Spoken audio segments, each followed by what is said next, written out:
The last thing I remember before the darkness took me was James Bennett's face, wearing an expression I'd never seen before. Was it concern, fear, or something else entirely? I couldn't tell because my vision was already blurring, my legs giving out as I collapsed in our company's parking garage. I'm Diana Mitchell, co-founder of Artemis Biotech, and that moment in the parking garage was the last time I would see my business partner and trusted friend for 3 months. 3 months during which he would try to steal everything we built together. The day had started normally enough. James and I were preparing for a crucial board meeting about our breakthrough cancer treatment delivery system. 5 years of research, countless sleepless nights, and our entire life savings had gone into developing this technology. We were weeks away from final FDA approval. The Morgan Group is getting nervous, James had said during our morning coffee ritual. They think the approval process is taking too long. They knew the timeline when they invested, I replied, reviewing our presentation materials. Besides, the preliminary results are exceeding expectations. James had nodded, but something in his expression should have warned me. I'd known him since our days at Stanford Medical School. He was brilliant but always impatient, always looking for shortcuts. What if we explored other options? He suggested. Maybe sell to one of the major pharmaceuticals before approval, and let them control the distribution. I shook my head. That's not why we started this company. We want this treatment to be accessible, not locked behind corporate profits. He'd gone quiet then, that familiar crease between his eyebrows that appeared when he was plotting something. But I was too focused on our upcoming presentation to notice. The headache started around noon.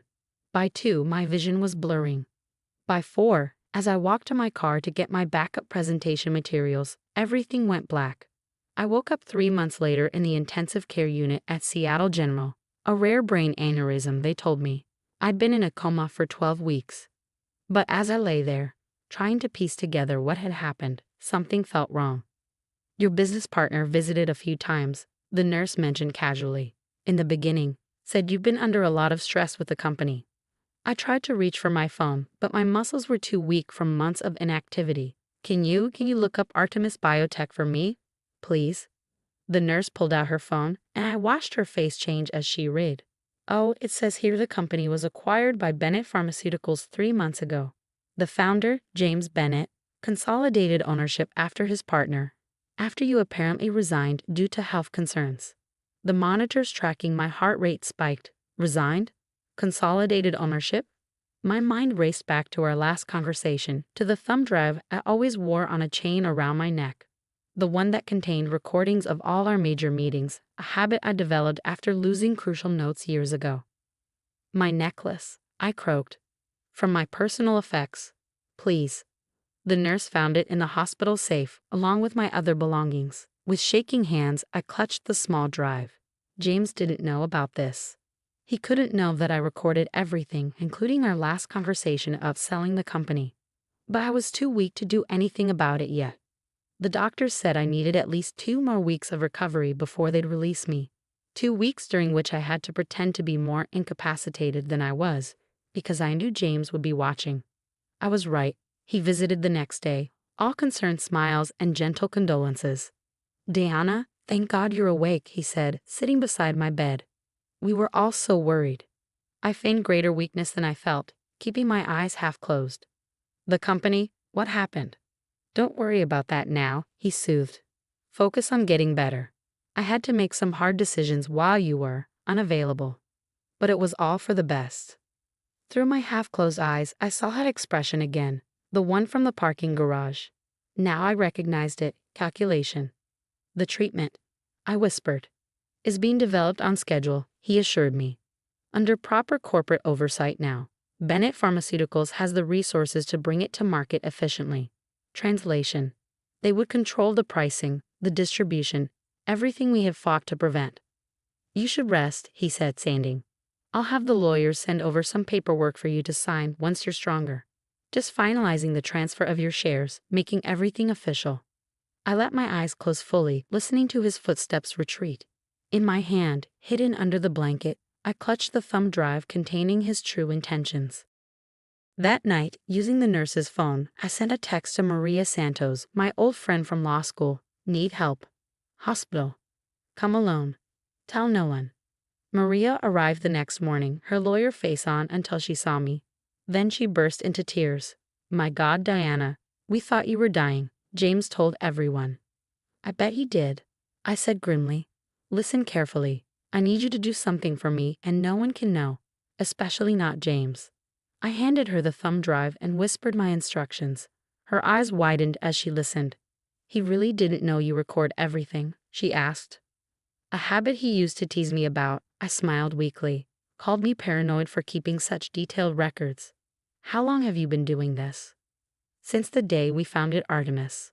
Every major meeting, every significant conversation, including the one where he explicitly agreed never to sell or transfer ownership without mutual consent." Maria's legal mind was already working. The transfer would be invalid. He had no authority. "But he did it anyway," I said. "Used my medical crisis to steal everything. And now he's going to learn why you should never betray someone who keeps receipts." Over the next week, I focused on recovery while Maria quietly gathered intelligence. James had moved fast during my coma, using his family name and connections to push through the ownership transfer. He told our investors I had resigned for health reasons, that I'd agreed to sell my shares before my collapse. But he'd made one crucial mistake. In his rush to seize control, he'd violated dozens of clauses in our operating agreement, all of which I had documented evidence to prove. "The board is meeting next Thursday," Maria reported during one of her visits. "Final approval of the acquisition structure. James is consolidating his power base." "Perfect. That gives us a week to prepare my return." "Diana," Maria hesitated. "Are you sure you're strong enough?" I pushed myself up in the bed, muscles screaming but determination burning. I didn't spend 5 years of my life developing a treatment to help people just to watch him turn it into another profit machine. "I'm not just going to return, I'm going to take everything back."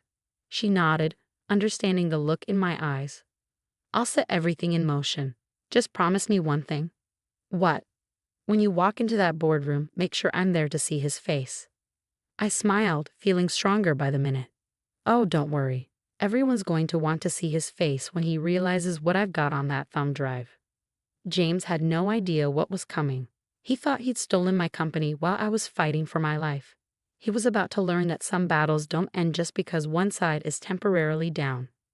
I spent the next few days preparing for war, disguising my recovery progress from the nurses I couldn't trust. Knowing James probably had people watching, every moment of weakness had to look real, every setback convincing. Because next Thursday, I wasn't going to walk into that boardroom as a victim. I was going to walk in as an avenging angel armed with irrefutable proof of his betrayal. And James Bennett was about to learn why you should never underestimate a partner who keeps records of everything, especially one you've left for dead. 3 days before the board meeting, I checked myself out of the hospital against medical advice. The doctors protested, but I had more important medicine to administer, the kind that cures betrayal. Maria had secured a suite at the Four Seasons under her law firm's name. James's people would be watching my house, expecting me to still be in the hospital. We needed complete privacy for what was coming next. The thumb drive contained even more than we hoped, Maria said, spreading documents across the hotel room's desk. "Not just the conversation about never selling, but evidence of his preparations before your accident." I leaned forward, muscles still protesting but mind sharp. "What kind of preparations?" She pulled up an audio file on her laptop. James's voice filled the room, speaking to someone 2 weeks before my collapse. "The FDA approval is taking too long. Diana won't budge on selling, but there might be another way. I've already talked to my father's pharmaceutical company." I felt ice in my veins. "The date on this?" 2 weeks before your aneurysm," Maria confirmed. "And there's more. We found emails to a doctor at Seattle General asking about the statistical likelihood of aneurysms in people your age, particularly under stress." The implications made my hands shake. He didn't just take advantage of my condition. He was counting on it. "We can't prove he caused your aneurysm," Maria cautioned. "But we can prove he was planning this takeover before you got sick. That alone violates at least 15 clauses in your partnership agreement."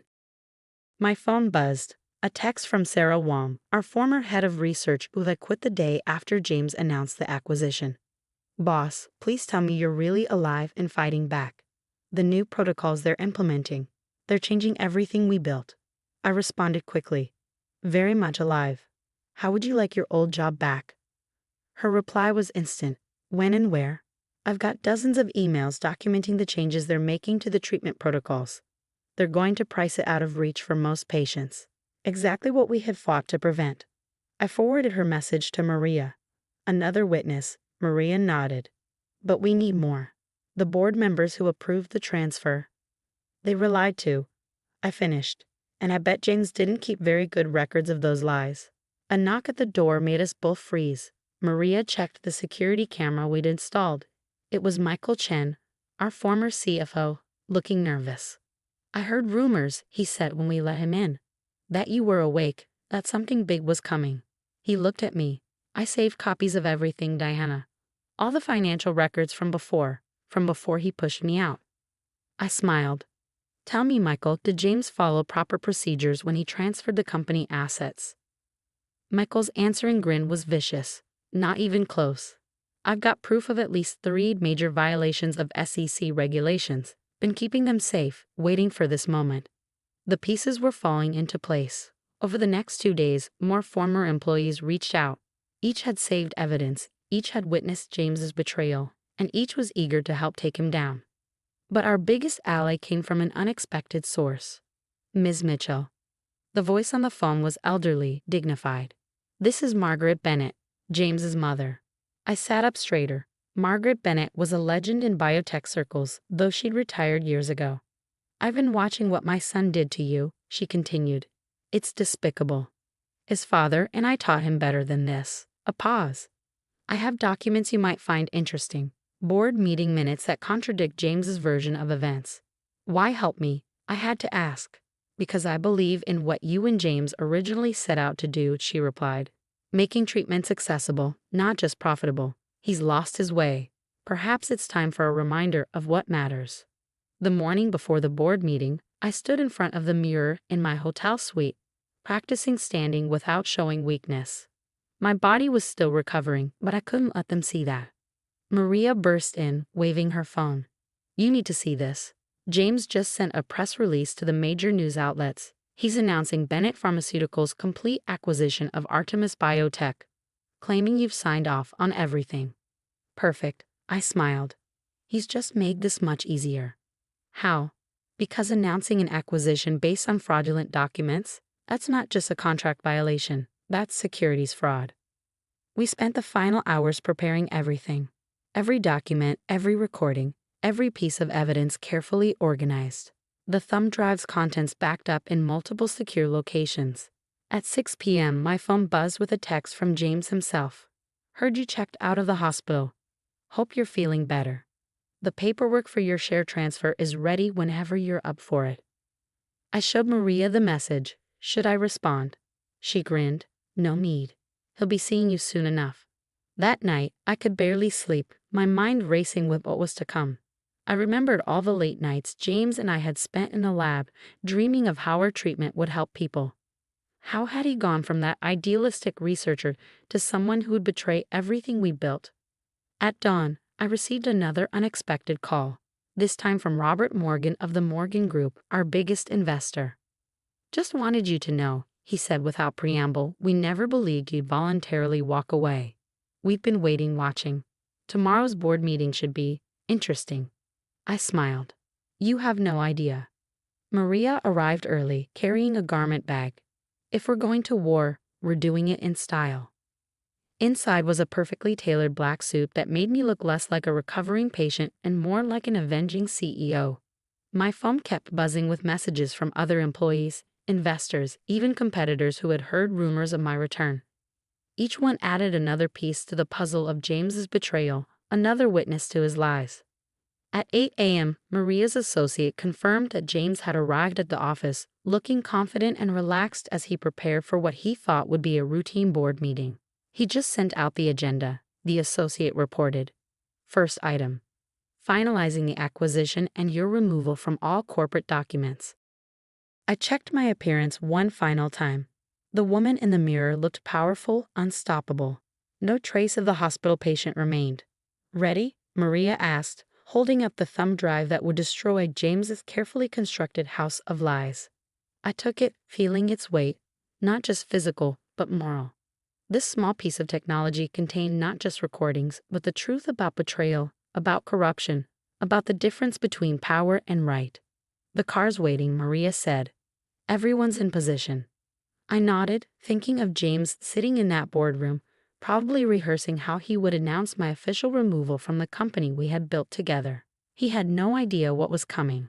"Let's go," I said, stepping toward the door. "It's time to remind James why you should never betray someone who keeps receipts." The drive to Artemis Biotech's headquarters felt surreal. Every familiar landmark brought back memories of building this company, of the dreams we'd had, of the trust James had shattered. But I wasn't going there to reminisce. I was going there to take back what was mine. The elevator ride to the 12th floor of Artemis Biotech felt like ascending to destiny. Standing beside me, Maria clutched her briefcase containing enough evidence to destroy James's carefully constructed lies. Behind us, Sarah Wong and Michael Chen waited silently, each carrying their own documented proof of James's betrayal. "He's just started the meeting," Maria's associate texted, announcing the final phase of the acquisition. Perfect timing. The boardroom doors were closed, but through the glass walls I could see James standing at the head of the table, gesturing confidently as he presented his version of events. The board members sat around the massive oak table, some nodding, others looking uncertain. "Ready?" Maria whispered. I straightened my jacket, feeling the thumb drive hanging from its chain around my neck. "Oh yes." I pushed open the doors. The reaction was immediate. James's voice cut off mid-sentence. His face, previously animated with fake sincerity, froze in an expression I'll never forget. Pure, unadulterated shock melting into fear. "Deanna," he stammered, "you're supposed to be in a coma? Dead, or just conveniently absent while you steal my company?" My voice carried clearly across the suddenly silent room. "Sorry to disappoint, James." Board members half rose from their chairs. Robert Morgan, our lead investor, actually smiled. "Ladies and gentlemen," I continued, walking steadily to the center of the room, "I believe there are some details about this acquisition that James forgot to mention. This meeting is private." James tried to recover. "You're no longer." Actually, Maria stepped forward. "Ms. Mitchell very much is still an owner of this company. The documents claiming otherwise were fraudulently filed." "Ridiculous," James scoffed, but his face had gone pale. "We have her resignation, her transfer of shares." "Forged," I cut him off, while I was unconscious. "But then that was the plan all along, wasn't it?" I nodded to Michael, who began distributing packets to each board member. "These are the real financial records, showing unauthorized transfers and multiple violations of SEC regulations. And these," Sarah added, passing out her own documents, "show the changes made to our treatment protocols. Changes that would make the therapy unaffordable for most patients, violating our core mission and FDA approval parameters." James's face had gone from pale to ashen. "The board approved." "The board was lied to," I interrupted again. "You told them I had agreed to sell before my medical emergency. But I have proof that's not true." I unclasped the necklace and held up the thumb drive. "Would you like to hear our last conversation, James? The one where you suggested selling to your father's company and I explicitly refused. Or should we skip to the part where you discussed my convenient medical crisis before it happened?" His eyes fixed on the thumb drive with horror. You recorded everything," I finished. "Every meeting, every conversation. I have it you used to mock, remember? Called me paranoid for documenting everything." The board members were flipping through the packets, murmuring among themselves. Robert Morgan looked up sharply at James. "Is this true?" he demanded. "Did you orchestrate this takeover knowing Ms. Mitchell had refused?" I was protecting the company's interests," James tried. "The delays in FDA approval were normal and expected." I cut in. "As you well knew, what wasn't normal was you contacting doctors about aneurysm statistics weeks before I collapsed." That revelation sent a shockwave through the room. James actually staggered back. "You have no proof." I nodded to Maria, who opened her laptop. James' own voice filled the room. "Yes, doctor, I'm particularly interested in stress-induced aneurysms. Someone about 40, female, under extreme work pressure. The recording cut off into dead silence. Would you like to hear the rest? I asked quietly, or should we move on to the evidence of securities fraud from this morning's press release? This is absurd, James sputtered. You can't just walk in here and... Actually, she can. A new voice spoke from the doorway. Margaret Bennett, James's mother, stepped into the room. And as a major shareholder in Bennett Pharmaceuticals, I'm very interested in hearing about my son's creative business practices. James actually stumbled. Mother, what are you doing? What I should have done months ago, she cut him off. Stopping you from destroying everything your father and I built. The next hour was a blur of revelations. Every piece of evidence was examined, every lie exposed. James tried several times to defend himself, but each attempt was met with another document, another recording, another witness to his betrayal. Finally, Robert Morgan stood up. I believe we've seen enough. I moved to nullify all transfers and acquisitions made during Ms. Mitchell's incapacity, and to remove James Bennett from any position of authority in Artemis Biotech. The vote was unanimous. You can't do this, James whispered, but there was no force behind it anymore. The company needs to return to its original mission, I said firmly, making life-saving treatments accessible to everyone, not just those who can afford premium prices. Margaret stepped forward. Bennett Pharmaceuticals will be withdrawing all claims to Artemis Biotech, and James, she fixed her son with a steel gaze. The family board would like to speak with you. Immediately. As James was led out, looking shell-shocked and defeated, Sarah approached with more documents. The FDA approval came through this morning. The original protocols, not the modified ones. We can proceed as planned. I looked around the boardroom, at the supporters who had helped me fight back, at the board members who now understood the truth, at the company I had nearly lost but have fought to reclaim.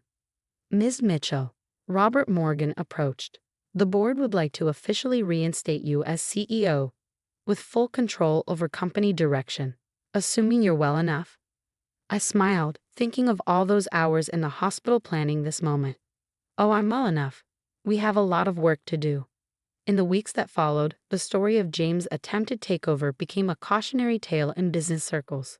Bennett Pharmaceuticals distanced themselves completely, with Margaret Bennett taking a personal interest in ensuring their company ethics were reformed.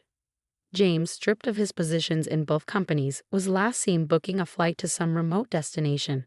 The SEC investigation into his activities was just beginning. Artemis Biotech not only survived but thrived. Our treatment received full approval, and under the original pricing structure, it would help thousands who couldn't afford existing options. One afternoon, as I sat in my restored office, Sarah brought in a package that had been found in James's desk. Inside was my original badge, the one declaring me co-founder and CEO. You know what the irony is? She said as I pinned it back on. If he had just waited, if he had stuck to our mission instead of getting greedy, he would have been part of something amazing. Sometimes people can't see past their own ambition, I replied.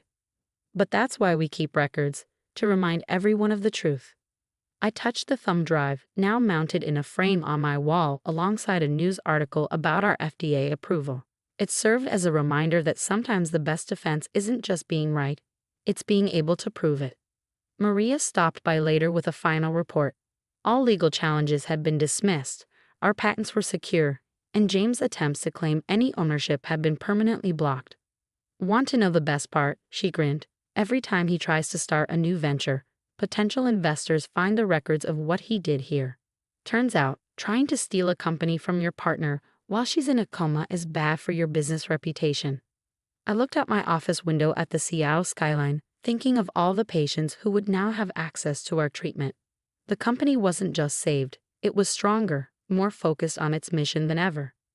You know, Maria mused, most people would have just fought to get their shares back.